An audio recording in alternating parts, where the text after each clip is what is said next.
week, NFL teams battle for a victory. The members of the Roundtable battle to rank the top 10 teams in the NFL. Guests bring their arguments and defend their top 10. Hosted by Thomas Brown, this is the Rankings Roundtable.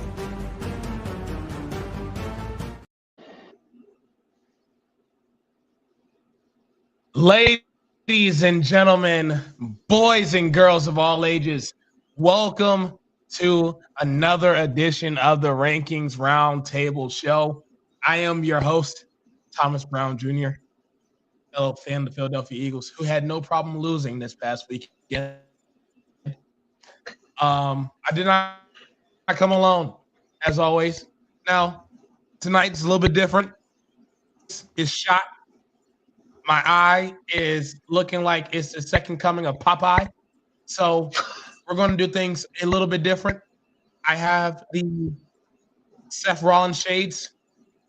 I may not be a visionary. I may not be a revolutionary, but my name is Thomas freaking Brown Jr. That is I. And in this corner, I have a wonderful friend, a grizzled old vet in the game, who just so happens to be a Cowboys fan. And yes, I can call y'all the Cowboys with how y'all are starting to play right now. Greg, it's always a pleasure to have you on. How are you? I'm very well, Thomas. How are you?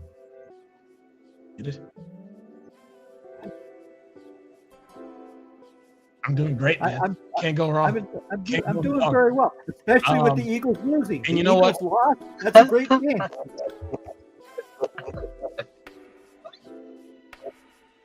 Oh, I bet that does make you feel better inside. That's fine. I understand. It does. I'm not going to let that down. Okay, to go from one side of land to another side, because it seems like the Vikings can't find a way to come back to U.S. soil yet. So, with that further ado, the fan of the Vikings, how are you doing, sir? How are you? How's it going, gentlemen? Welcome. Glad to be here.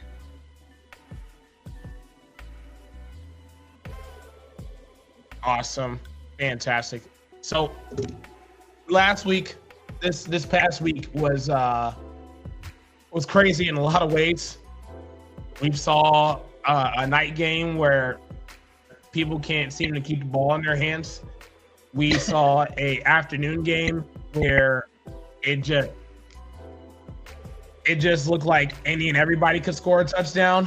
In the Seattle and Tampa game, there was a game in the early afternoon slate where it just looked like if your name is not the Colts, you had to go through some sort of slugfest. And we also had a performance by somebody who I will never speak negatively of him for the foreseeable future. And Mac Jones, who done threw up on himself, who shattered his knee, it looked like at one point, and still found a way to lead the 49ers to yet another win. They're 4-1. So a lot of crazy stuff happened this past Sunday and Thursday and Monday. We have some top 10 lists to discuss and break down. So without further ado, Steve, I'll start with you. What does your top 10 look like? Top 10 list looks like, and why? Break it down for us, man. Well, looks like the Colts are the world beaters right now in the NFL, and Danny Dimes is now Indiana Jones, and Jonathan Taylor is back, and he looks like he's this year's Saquon Barkley. So until further proven otherwise, I have the Colts, who are putting up more points than anyone and separating themselves by a more point margin than anyone. They're the top team. They keep winning, so they keep going up. That's how my top 10 list works. If you're winning, you're going up. If you're losing, you're going down. So the formerly undefeated Bills and Eagles, who would have been in the top 5, had to be basically removed because they lost games. So they've got to take a drop. They got to take a hit. Teams who didn't, like the Jaguars, who pulled off the upset of the year, beating the Chiefs, and etc. And the Lions are beating everybody. So those are my top teams. And again, also the Bucks, who are looking like probably one of the top 5 teams in the NFL this year. Baker's making a case for potentially being an MVP. So that's my top 5 there. And then like I said, the Bills and Eagles were undefeated. So right there at the edge of the top 5, I've got them at 5 and 6. And then the 49ers, Mac Jones. Who? Mac Jones. Who? Anyway. And then the Broncos, who also pulled off big victories over the Eagles. They deserve to move up the list because they're on their way up. They're on the rise. They're winning.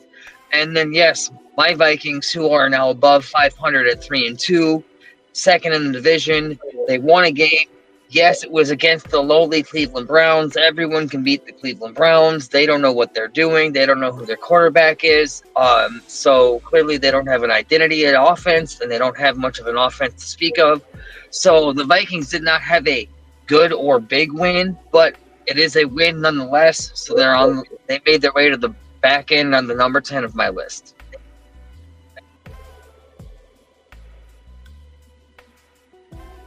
Okay. Well done, Steve. Now, Greg, I believe you have a list of your own that you would like to share with us. What does your top 10 list look like? I do. Oh, my top 10 looks a little bit different from Steve's. Just a little. Just a little. So I have the Bucks at number 1. I'm representing Jeff Barnes. If Jeff is out there, I'm representing you. There you go. The Lions are number 2. The Eagles are number 3. And falling. They will fall. This team is going to fall. I'm sorry to tell you this, Thomas. It's not going to be pretty. The Bills, the Packers, the Colts, the Rams, who I still have as playing the Bills in the Super Bowl. I still don't. I don't care that the Niners have all these injuries and they're still winning games. It doesn't matter to me. The Seahawks, the Broncos, and the Jaguars are my top 10. Okay, so you have the Bills over the Colts. Yep. Can you break that down for me? The Bills are still a much better team than the Indianapolis Colts. That's the bottom line. The Colts aren't beating anybody of any importance. When their schedule gets tougher, that team's going to go falling down yet again. Because Danny Dimes, guess what? He will be exposed yet again. The Bills do have a higher pedigree built up. Oh yeah. I mean, Okay. this week was the first time since 2017. So before Mahomes, Allen, and Lamar Jackson all hit the league, that the Chiefs, Yep. Bills, and Ravens all lost a game In the same week. in the Crazy same week, stuff. which was week 9 Okay. of the 2017 season. Okay, now if we can put up Steve's list one more time. If I'm not mistaken, I believe that I do not see a Commanders on the list. I do not see a Seahawks who had a great showing this past Sunday. Can you break that down for me, Steve? Sorry, can you repeat that one more time? So there's no Seahawks who played very well against Tampa, who you have at 4. And there's no Commanders as well. So can you break that down for me? Why am I not seeing a Seahawk? Why am I not seeing a Commander on there? I guess I just kind of like Greg said with the Colts. I just don't know that they're that proven right now. And again, all these other teams that are, it's kind of stacked. I mean, when you're talking about the top 10, so you got to really be doing something to get up there. I guess it was kind of pulling a little bit with my home team. They're getting number 10. But yeah, that's just how it goes. I mean, it's not like they're probably in the top 15. Okay, and just because I have your list right here in front of me again, you have the Jaguars over the Bucks, and the Jaguars are at 3. Do you feel that strong about the Jaguars today? It might have been. I might have probably should have switched those two around. I mean, hey, this is what this show is about. If you're going to have them there, have them there. Just as long as you're able to defend them. I don't care. Oh, that's a bar, by the way, in case anybody was wondering. That was nice. That was nice. Thank you. So, very interesting list. Now, of course, I'm pretty sure everybody in the comment section loves waiting to see how good or bad my list is, because that's just what it boils down to. It's about as polarizing as it gets. Either you like it, either you hate it, either you step on it, either you love it, either you support it, you want to give it a hug, whatever the case may be. That's what it comprises of when it comes to my list popping up on the screen. But before we get to that said list, we're going to take a commercial break, and we'll be right back with you. In 2006, we founded Yeti Coolers with a simple mission: build the cooler we use every day if it existed. One that was built for the serious outdoor enthusiasts rather than for mass discount retailers. One that could take the abuse we knew we'd put it through, out in the field and on the water. One that simply wouldn't break. We decided early on that production innovation would come from necessity and first-hand experience, not from market research and data analysis. Today, Yeti products perform when it matters most. Whether that be an excursion into the remote Alaskan wilderness, chasing redfish on the Gold Coast, or just getting together with friends in the backyard, we make gear that helps you stay out longer, travel farther, and live harder. # built for the wild.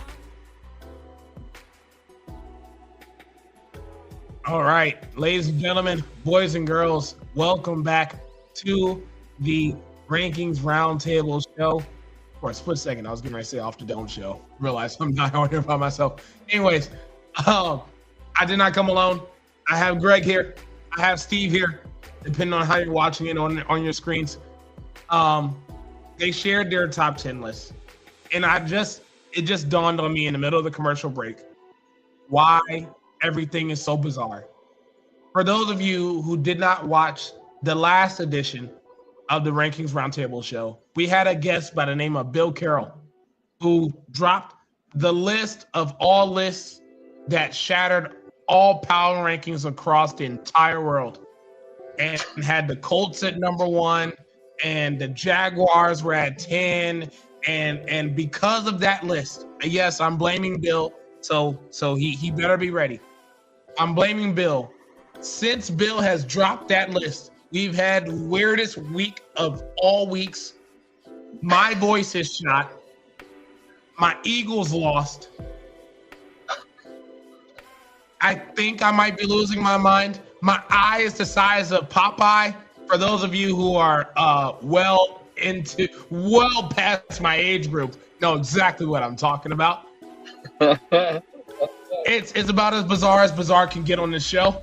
So it just dawned on me, just in the middle of a commercial break, it doesn't even take long, that Bill's bizarre list was so insane and so excruciating that it has caused so much disarray.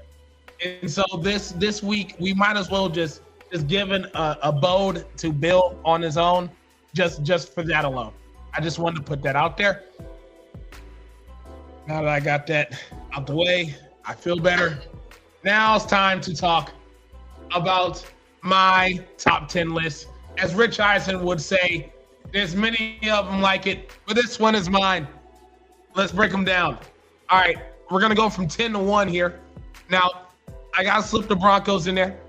You beat one of the best teams in the league. You have basically a comeback on the road. It wasn't pretty. It was ugly. We had a tale of two halves as far as Bo Nix is concerned. but yet they found a way to win.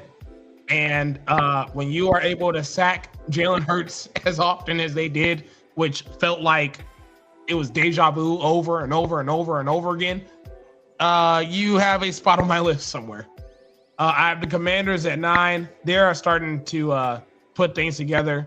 I think the win this past Sunday against the Chargers was very telling on how their offense is starting to gel well together with Debo, with Daniels being back at the helm at quarterback. It's been pretty impressive what they've been able to do. I do have the Seahawks over them. Look, if you were living under a rock and did not watch this past Sunday between the Buccaneers and the Seahawks, you missed a great game. Like, it was incredible. Sam Darnold was fantastic, throwing it all over the place. Jackson Smith and Njigba was catching it all over the place, running, just beating a Buccaneers defense who's also pretty good in their own right. It was fantastic. And even in a loss, I don't feel like it's the end of the world. I have them at 8. The Jaguars, standalone, Monday night, going up against the Chiefs. I don't care if you're at home or not.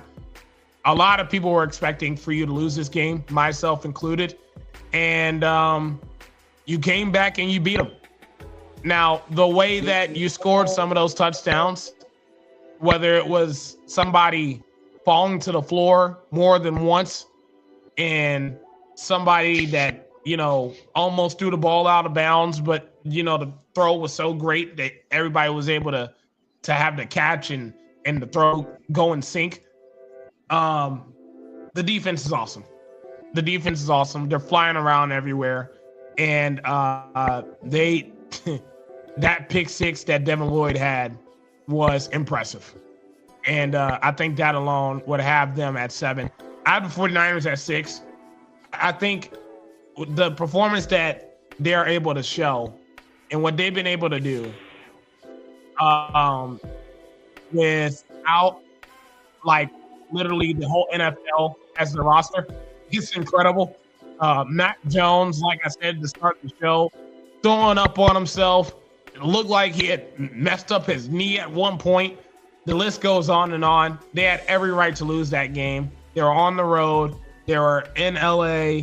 The Rams were starting to pick it up offensively, in the second half, and they still found a way to win in overtime. I got them at 6.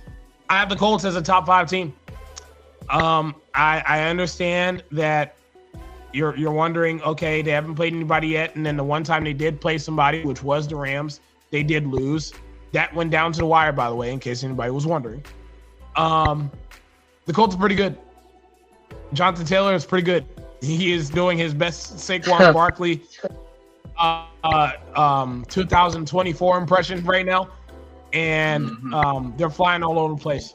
You drop 40 points, it's the NFL. That's just not something that you're supposed to be doing week in and week out, and that's exactly what the Colts been doing. I don't think there's been a game so far this year where they have gone under 25 points. So it's been an impressive showing on what Indy has been doing so far on offense, and it just so happens to be led by Daniel Jones. So that alone, you get to be a top 5 team. It's just not easy doing that. I have the Eagles at 4. Lost a tough one to Denver. Got a lot of questions. A lot of questions. Offensively, I mean, I understand not every team is perfect. Not everybody is healthy, and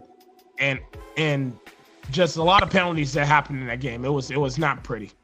But nevertheless, you're still one of the best teams in the league. You're 4-1, and it's not the end of the world. I have you at 4. I have the Bills at 3. That was some kind of not every loss is the same. I think the Bills losing to the Patriots was as little bit of a softer blow as the Eagles losing to Denver in the fashion that they did. The Bills, in division, anything could happen when matchups like that happen, especially against a New England roster who, even though the casual fan may not know some of their best players outside of Stephon Diggs and Drake May. They are very, very, very impressive on the young season. And they got the Bills. They got them. They got them. And it was just a shocker that they did it on the road. So I have the Bills at 3. Bucks are at 2. What a win that was in Seattle on the road, down to the wire yet again, game-winning field goal yet again. That just seems to be a trend where the Bucks just find a way to win, and that alone is something that would put you in the upper echelon of the best teams in the league. Then number 1, I got the Lions. They look like a team that is picking up right where they left off.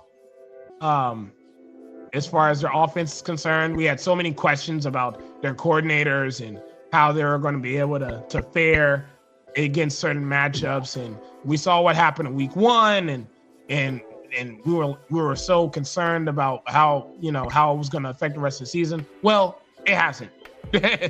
And they've been a well-oiled machine ever since.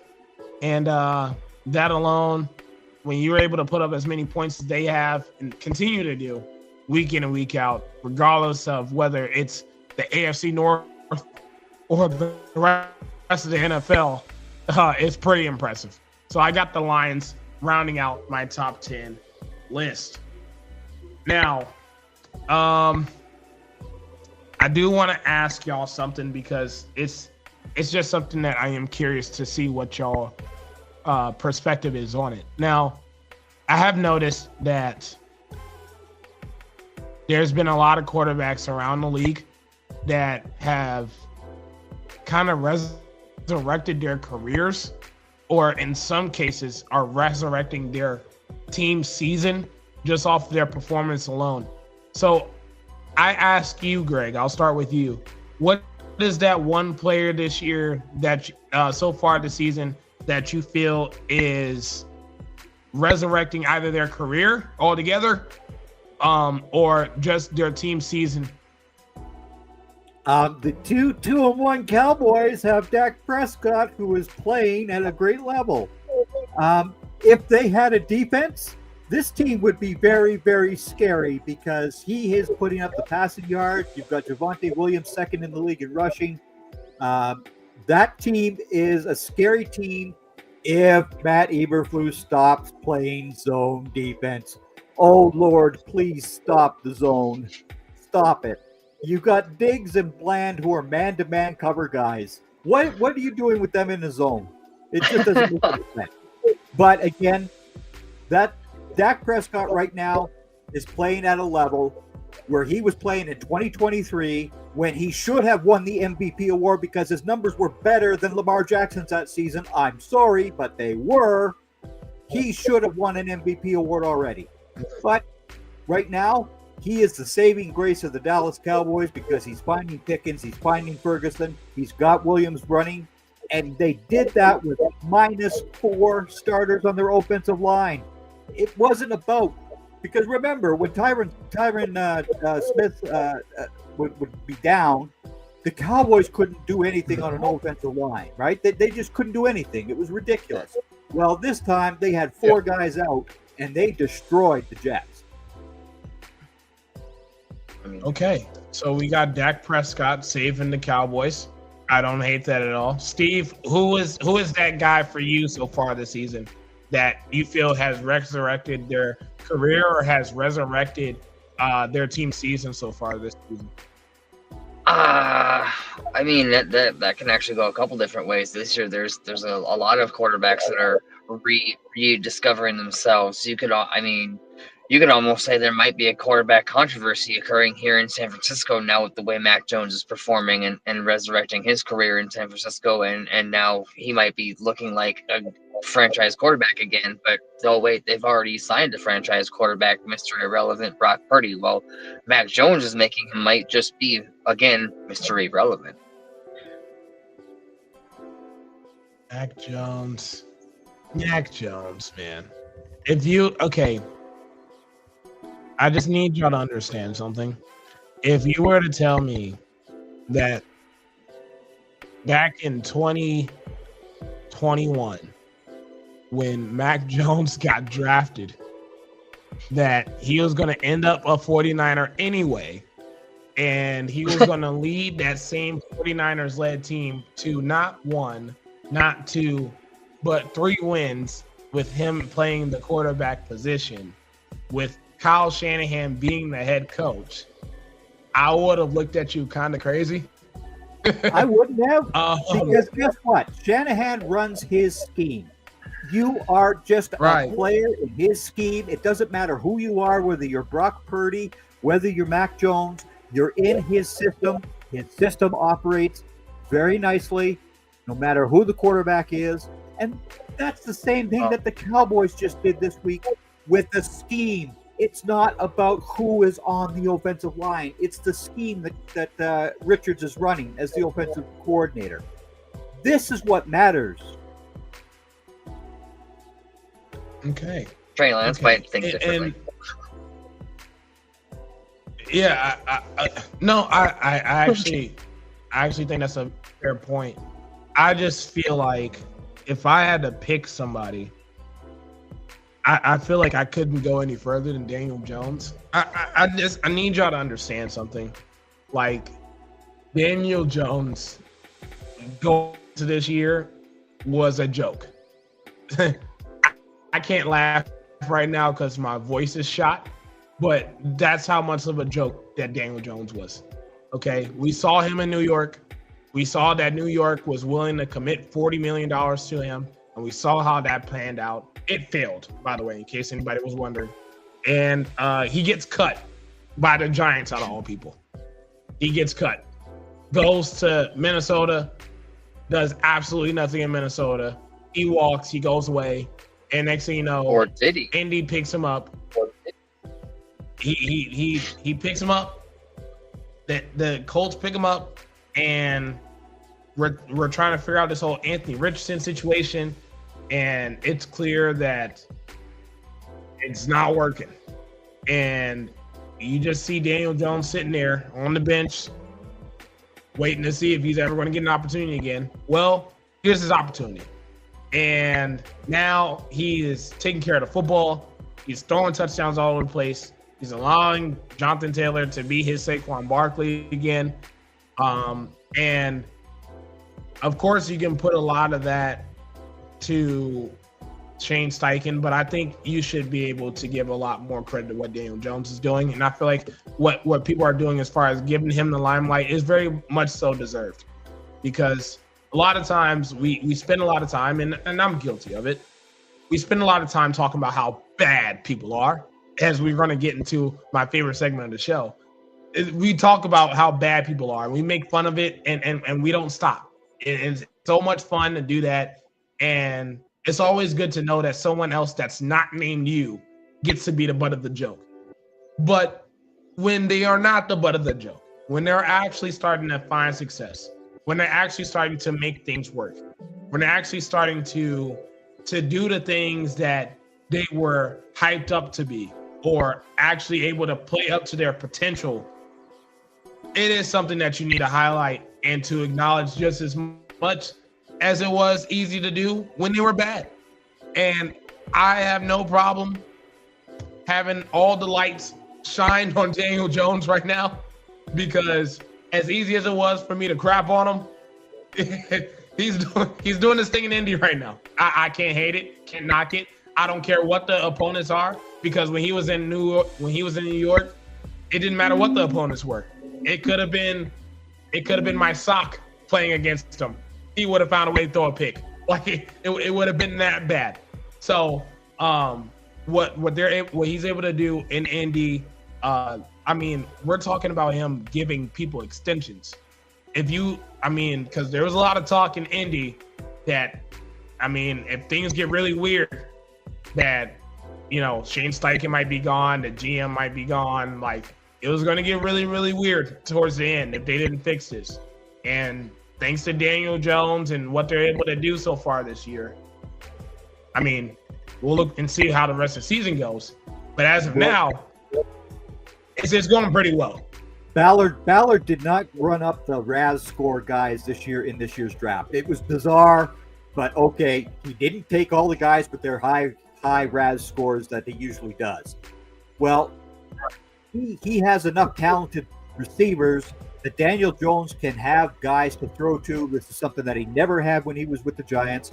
He never had as solid an offensive line in front of him either. And yeah, he did have Saquon, but guess what? Saquon wasn't doing damage against the NFC East teams. He was racking up his yardage against the other teams. That's where Saquon was getting his yardage before. He wasn't doing that against Philadelphia, Washington, and Dallas. He wasn't doing that in those 6 games. He was getting his yardage against whoever else they were on their schedule, right?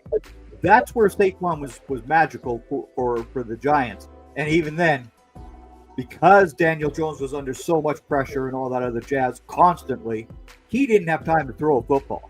You look at what the Cowboys did to that guy. I mean, it was just a nightmare. It was an absolute nightmare every time he went out against Dallas, whether it was in New Jersey at MetLife or in Dallas. It was just a nightmare. You look at him in Philadelphia, same story. The same thing would happen.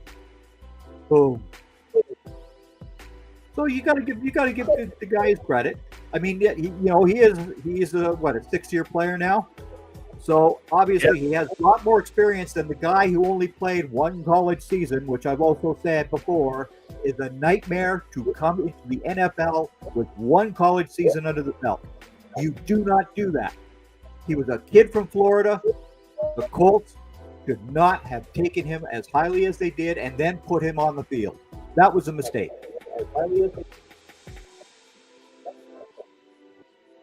Gotcha.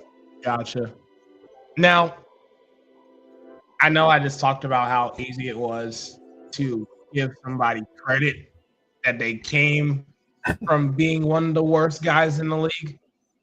Now I'm about to have fun with the worst teams in the league because now we're about to get into my favorite segment of the show. This part of the show brings me so much joy. There could be so much confusion. There could be so much chaos throughout the entire show. As soon as I hear this audio that's about to play, it makes my night. It makes my day. It changes my life. And it changes yours too. It changes yours too. It does. It's a breath of fresh.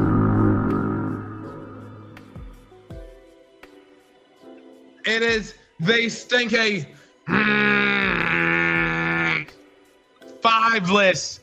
Now, tonight, I can't help myself.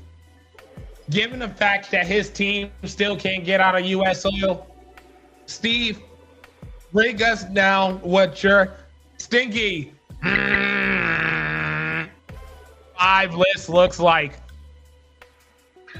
All right, well, time to have some fun with the bottom of the sea here.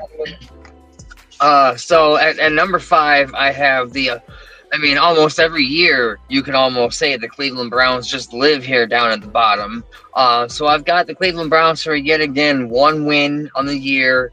They've changed quarterbacks already. They're starting rookies. They're uncommitted on who their backup is, whether it's another rookie or the other veteran who's on the practice squad currently, who's not even on the roster. They don't know what they're doing.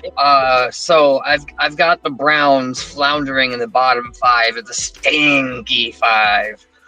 And then, of course, kind of the same story. The New Orleans Saints have just fallen on hard times, and they just can't seem to find their way back up from the bottom. So they also have found themselves in the bottom 5, and I have them at number 4.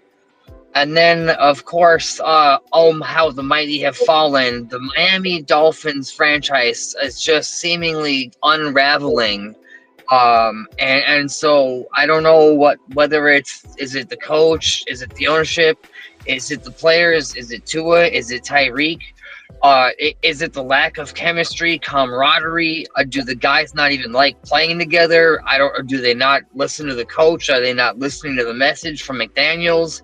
I don't know what's going on in Miami, but it's all stinky. So I've got them at number 3. And then also, again, the Tennessee Titans have seemingly nothing working and nothing going right. They're going down the drain. I've got them at number 2. And then, of course, we cannot look any further than the team that has yet to win a game this year, the New York Jets, Jets. That is my number 1 stanky team, because they have also no clue what they're doing, and it doesn't look like for the foreseeable future they ever will.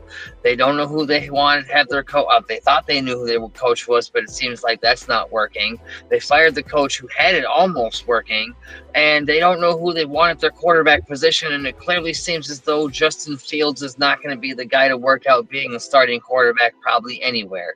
Granted, I don't think any quarterback can make it as a starting quarterback as a New York Jets quarterback. That seems to be a long story proven case unless your name is Namath. So the Jets and the quarterback position is a weird enigma in itself. Ask Mark Sanchez. Anyway, moving on. That is my bottom stinky 5. Well done, Steve. Well done. I gotta say, man, that was music to my ears. You know, it was incredible. I needed it. I think we all needed it. I think we all did in our own individual way. Now, before we get out of here, I just want to everybody watching. I just want to let everybody know. Okay, we are blaming this week's episode on Bill. Bill's fault. Last time Bill was on the Rankings Roundtable show, he had a top 10 list so bizarre, and the timing was so impeccably crazy that my voice is shot. My eye is about the size of Popeye, and literally, we had one of the weirdest weeks in all of NFL history. Not even joking. Block kicks aside, it's insane. Comebacks score, people scoring touchdowns with them falling to the ground and not fumbling and all this stupid stuff. It was insane. We had 6 games, Thomas. We had 6 games where there was a double-digit lead that was blown in the game. That's the first time that's happened since 2013. So there you go. How about the camera cable that blocked a kick? See what I mean? See what I mean? What? So, again, we apologize collectively that everything is all over the place. But hey, Thomas, I want to remind you. So you want to blame Bill because he put the Colts at number 1 on the list? You want a reminder of who's number 1 on my list this week? Yeah. So next time, we already know who to put the finger on. There you go. Okay. This guy. Nevertheless, before we get out of here, we gotta share with everybody what your current work is, where they can follow you at on all your socials. So, Steve, I'll start with you. Where can they follow you at, and what are you doing right now, man? Yeah, I am, working on trying to keep coverage for the Minnesota Vikings for Team NBS Media here at teamnbsmedia.com. You can find me at the real Mr. Rogers 814 on the X or Twitter, whichever you want to call it. And then, that's basically where you can find me, is anywhere with the Team NBS Media is working in sports or whatever. So that's what we do here, Team NBS Media every day. All right, Greg. I know you're smiling from ear to ear, man. Where can they follow you at? Well, I'm at Great Cowboys on X and at B Sky. That's where I've got my at Great Cowboys. I also have the Blue and Silver Break, which is my other X account, because I host the Blue and Silver Breakdown every Tuesday night for the Dallas Cowboys. And I also host The Last Word with Randall Slifer on Saturday nights, which is the final word of college football every week as well. And I do want everybody to like and subscribe to Team NBS Media's YouTube channel. Small guys need the subscriptions and the likes. We need them. So again, that's the stuff I'm doing currently. And once the NFL and the NCAA season ends, I'll be back with the final word. Yes. Well done. Well done. Greg. Mash those like and subscribe buttons. You know it. You know it. Now, of course, you got to know it. I am the host of the Rankings Roundtable show. We do this Wednesdays, 9 p.m. Eastern time, where we have to recap and deal with our reactions and share our top 10 lists of some of the best teams in the league and share our stinky 5 lists that have no problem putting the worst teams to shame. I am the host of that. I am the host of this. You can follow me at __ Terrific Tom _ because it's infinite around here on X, on Instagram, on TikTok. I'm pretty sure whatever platform. If you see this face, and who told you to keep the double lines? Who said for you to keep the double lines? I think it was me. I think it was that you, guy. sir. I think it was you. And because of that, it's a trademark that's been unofficial. So anybody can take it away at any time. Yeah, that's where you can follow us at. Thank y'all so much for tuning in. We will see y'all next time. Be safe out there, y'all. Take care, everybody.